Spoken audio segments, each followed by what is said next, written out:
क्षमा की एक कहानी। नमस्ते, हमारे YouTube चैनल पवित्र वचन में आपका स्वागत है।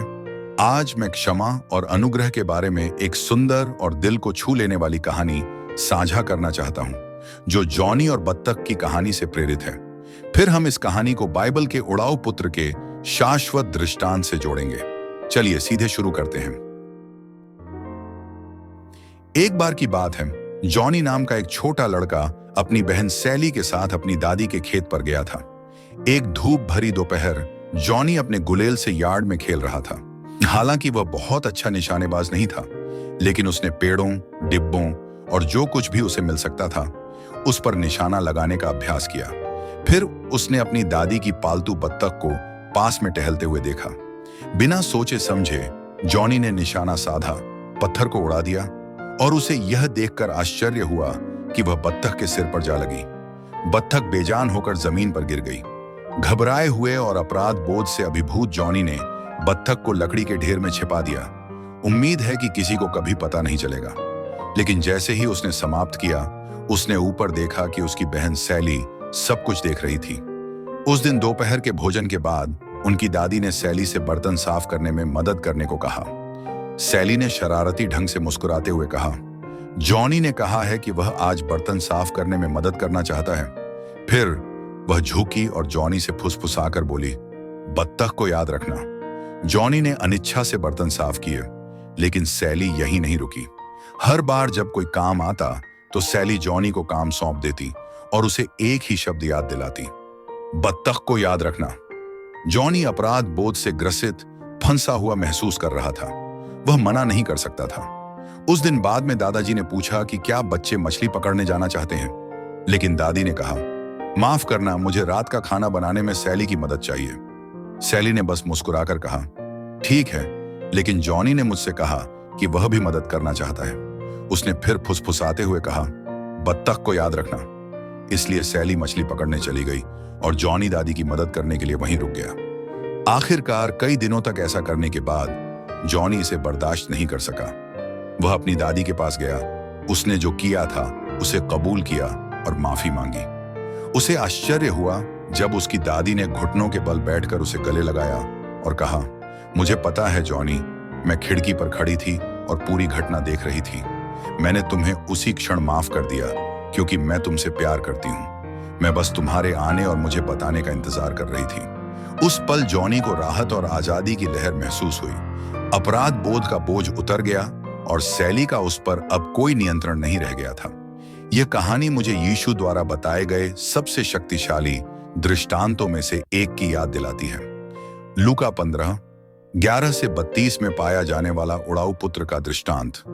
आइए इसे संक्षेप में दोहराते हैं।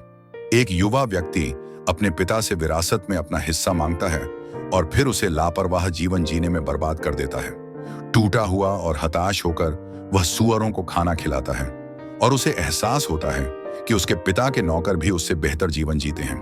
वह घर लौटने का फैसला करता है, एक बेटे के रूप में नहीं, बल्कि एक नौकर के रूप में। लेकिन यहाँ एक खूबसूरत मोड़ है। जैसे ही बेटा पास आता है, पिता उसे दूर से देखता है, दौड़कर उसके पास जाता है, उसे गले लगाता है और उसे पूरी तरह से अपने बेटे के रूप में पुनर्स्थापित करता है। पिता एक शानदार जश्न मनाता है और कहता है, मेरा यह बेटा मर गया था और फिर से जी गया है, खो गया था और मिल गया है। दोनों कहानियां हमें क्षमा के बारे में गहन शिक्षा देती हैं। ईश्वर की कृपा हमेशा उपलब्ध रहती है। जॉनी की दादी की तरह ईश्वर हम जो कुछ भी करते हैं उसे देखते हैं। फिर भी उनका प्यार इतना महान है कि जब हम ईमानदारी से पश्चाताप करते हैं तो वे हमें माफ कर देते हैं। यह कहानी सिर्फ माफी के बारे में नहीं है, यह घर लौटने के साहस के बारे में है। अपराध बोध हमें फंसा सकता है, लेकिन स्वीकारोक्ति हमें मुक्त करती है। जॉनी तब तक भय और अपराध बोध में जी रहा था जब तक उसने स्वीकारोक्ति नहीं की। इसी तरह उड़ाऊ पुत्र को भी अपने पिता के पास लौटने पर स्वतंत्रता और पुनर्स्थापना मिली। रिश्तों में अनुग्रह इतना शक्तिशाली क्यों है? यह देने वाले और पाने वाले दोनों को कैसे नया आकार देता है। क्षमा शर्त रहित है। दोनों कहानियों में क्षमा अर्जित नहीं की गई थी, यह मुफ्त में दी गई थी। यह हमारे लिए परमेश्वर के प्रेम को दर्शाता है, जैसा कि 1 यूहन्ना 1:9 में वर्णित है। यदि हम अपने पापों को स्वीकार करते हैं तो वह हमारे पापों को क्षमा करने और हमें सभी अधर्म से शुद्ध करने में विश्वास योग्य और धर्मी है। उड़ाऊ पुत्र हमें बिना शर्त प्रेम के बारे में सिखाता है। हम इसे अपने दैनिक जीवन में कैसे लागू कर सकते हैं?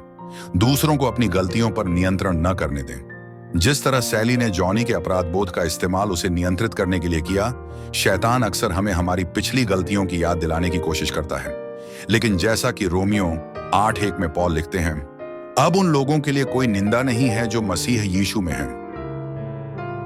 दोस्तों, क्षमा सबसे महान उपहारों में से एक है जिसे हम दे सकते हैं या प्राप्त कर सकते हैं। चाहे आप जॉनी की तरह हों जो अपराध बोध से बोझिल हैं, या उड़ाऊ पुत्र की तरह जो अपनी जगह से बहुत दूर हैं, ये याद रखें, ईश्वर की बाहें हमेशा आपका स्वागत करने के लिए खुली हैं। अगर आपने किसी के साथ गलत किया है तो पहला कदम उठाई और माफी मांगे।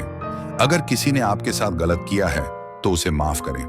ऐसा करके आप मसीह के प्रेम को प्रतिबिंबित करेंगे। मैं आपको कुलुस्सियों 3-13 की यह आयत सुनाकर विदा लेता हूं। यदि किसी को किसी से कोई शिकायत हो तो एक दूसरे को सहन करो और एक दूसरे को माफ करो। जैसे प्रभु ने तुम्हारे अपराध क्षमा किए, वैसे ही तुम भी क्षमा करो। देखने के लिए धन्यवाद। अगर यह संदेश आपको पसंद आया है तो लाइक, शेयर और सब्सक्राइब करना न भूलें। आइए हम सब मिलकर क्षमा और अनुग्रह का संदेश फैलाएं। अगली बार तक धन्य बने रहें और याद रखें, चाहे आप कितनी भी दूर क्यों न चले गए हों, घर वापस आने का हमेशा एक रास्ता होता है।